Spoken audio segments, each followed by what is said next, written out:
Assembly media point వద్ద వైఎస్ఆర్సీపీ సభ్యులు press meet. అందరికీ నమస్కారం.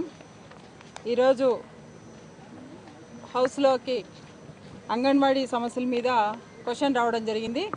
అయితే ఈరోజు గుమ్మడి సంధ్యారాణి గారు మంత్రి గారు చెప్తూ ఏదైతే మా ప్రభుత్వం వచ్చినాక అంటే ఈ కూటమి ప్రభుత్వం వచ్చిన తర్వాత అంగన్వాడీ స్కూల్స్లో అంగన్వాడీలు చాలా చక్కగా పనిచేస్తున్నారు. అలాగే అక్కడ పనిచేస్తున్న వర్కర్స్ కానీ టీచర్స్ కానీ మా కూటమి ప్రభుత్వంలోనే చాలా మంచి జరుగుతుంది. గత ప్రభుత్వం ఏ విధంగా కూడా వాళ్ళని పట్టించుకోలేదు. గత ప్రభుత్వంలో చేయనివన్నీ కూడా మేము ఈ ప్రభుత్వంలో చేస్తున్నాము అని చాలా గొప్పగా చెప్పడం జరిగింది.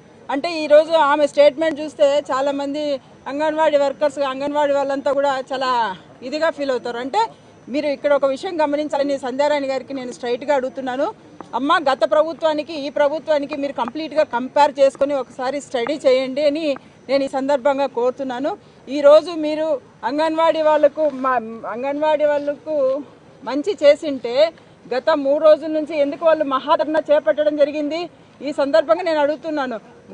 సంధ్యారాణి గారు, వాళ్ళకు సమస్యలు లేకుంటే ఈరోజు ధర్నాకు రావాల్సిన అవసరం వాళ్ళకి ఏముంది?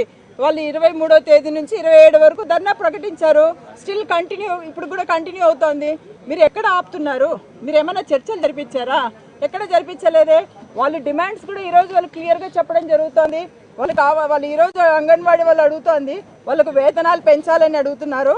అదేవిధంగా సంక్షేమ పథకాలు అమలు చేయాలని, పెరిగిన ధరలకు అనుకూలంగా వాళ్ళ ఛార్జెస్ పెంచాలని డిమాండ్ చేస్తున్నారు. అదేవిధంగా వాళ్ళు ఏవైతే వాళ్ళు ఒక ఫోన్ వాడతారు, వాళ్ళు మేము 5G పెంచాలని అడుగుతున్నారు.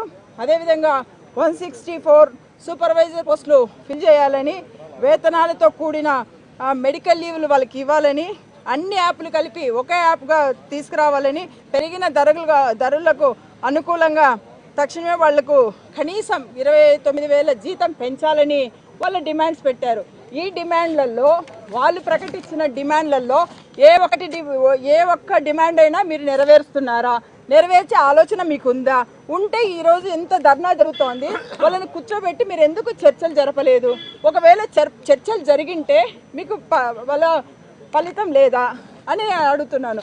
ఎందుకు ఈరోజు ఇంత ధర్నాలు జరుగుతున్నా కూడా వాళ్ళని వదిలేస్తున్నారు? ఎందుకు ఒకసారి వాళ్ళు పిలిపించుకొని మీరు చర్చ జరపలేదు అని నేను ఈ సందర్భంగా అడుగుతున్నాను. మీరు ఏదైతే చెప్పారో నేను ఈరోజు ఈ సందర్భంగా చెప్తున్నాను. మా ప్రభుత్వంలో, మా వైఎస్ఆర్ గవర్నమెంట్లో, మా జగనన్న ప్రభుత్వంలో, మా జగనన్న ప్రతి ఒక్కరికి వాళ్ళు ఏదైతే అంగన్వాడీ వాళ్ళు ఉన్నారో వాళ్ళందరికీ కూడా ఆ రోజు సంక్షేమ పథకాలన్నీ కూడా అందించిన పరిస్థితి.